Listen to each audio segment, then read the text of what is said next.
Coming up on this edition of Carolina Insider. Find out what I'm doing with this bucket full of water. Up next, a nearby student population is lacking access to healthy food. But first, an update on the tragedy gripping Florida State University. Carolina Insider starts now.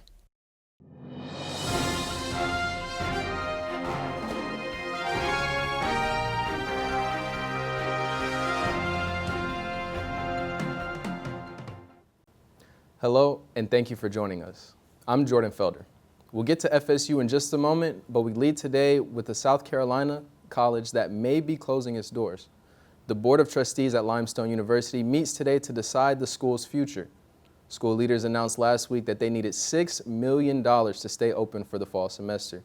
According to Fox Carolina, about 1,700 students go to school in Gaffney. 80% are athletes.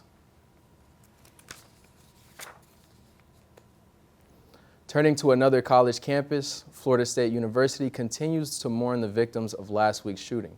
2 people died and 6 were injured in the tragedy outside the student union. One of the victims, Tiru Shaba, is from Greenville, South Carolina. He worked as the regional vice president of Airmark Collegiate Hospitality. ABC News says Shaba was on campus to meet with staff and university officials. Here at USC, you can take steps to protect yourself if something like that were to happen here by downloading the Rave Guardian app. The app allows users to instantly connect with USCPD or with local 911 and geolocates you on campus.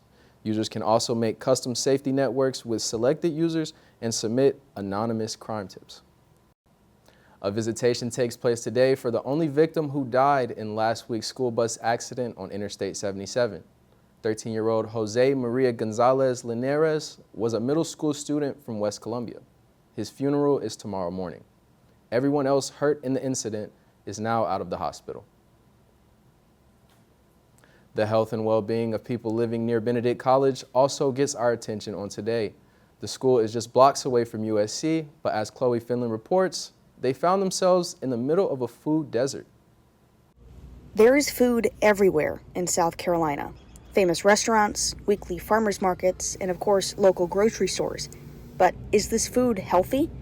According to a study done last November, no, at least not most of it. For historically black colleges and universities in South Carolina, such as Benedict College, almost 61% of food locations within a 3-mile radius of the campus are unhealthy. Fast food, that's like Zaxby's, Chick-fil-A, cat food, like, it's a lot of unhealthy things. But according to USC professor Dr. Christine Blake, desire to eat healthy is actually the main driver of diet.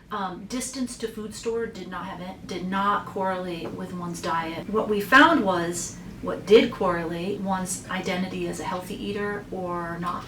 Blake used the example of a failed Title VIII low-income grocery store and wellness center in Columbia. As you can see behind me, the Charles R. Drew Wellness Center is still standing and thriving. There's actually lots of cars here, and it's 7:30 on a Tuesday morning. But the budget grocery store that was built right next to it is dilapidated, run down, deserted, insert adjective here, and has been for quite a while. According to Blake, most low-income South Carolina residents want to get all of their needs met at once, often sacrificing quality for convenience. But for these students, they don't care where it comes from. They just want a vegetable. Or at least like green smoothies, something. For Carolina Insider, I'm Chloe Finley. It's April 22nd, and that means it's Earth Day. Columbia shoppers are going green by shopping secondhand. Refined Vintage is a popular thrifting spot in Columbia.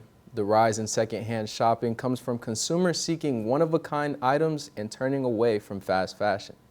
Thrifting is also cheaper and more sustainable for the environment. According to Goodwill, thrifting reduces waste, consumes less resources, and lowers your carbon footprint. One shopper at Refined Vintage feels thrifting comes with a wide variety when shopping.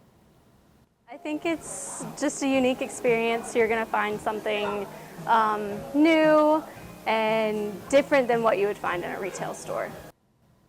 A 2025 report found that the global secondhand apparel market is projected to reach $367 billion by 2029, surpassing fast fashion by over 70%. This increased interest in thrifting could help reduce the amount of clothes that end up in landfills, making a more sustainable environment. Another popular trend is making a comeback for a different cause. Here with that story in the buzz is Samantha Vassallo. Samantha? Thanks, Jordan. The hashtag Speak Your Mind Challenge was started by a campus organization here at USC. USC Mind started the trend at the end of last month. It's reminiscent of the Ice Bucket Challenge, which went viral in 2014.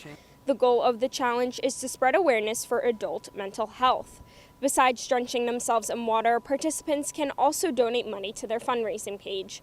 So far, they have raised over $110,000. One participant says this challenge goes beyond USC. It kind of brings us together as a community, and by spreading awareness, I think unity is very important. Well, I nominate you, Jordan, and anyone else watching this at home. Back to you in the studio. Thanks, Samantha. I'll take that challenge. This is our last edition of Carolina Insider for the semester. Another team will be in here in the fall with your local news and sports. We wish all of you Gamecocks good luck on your finals and congratulations to this year's graduates.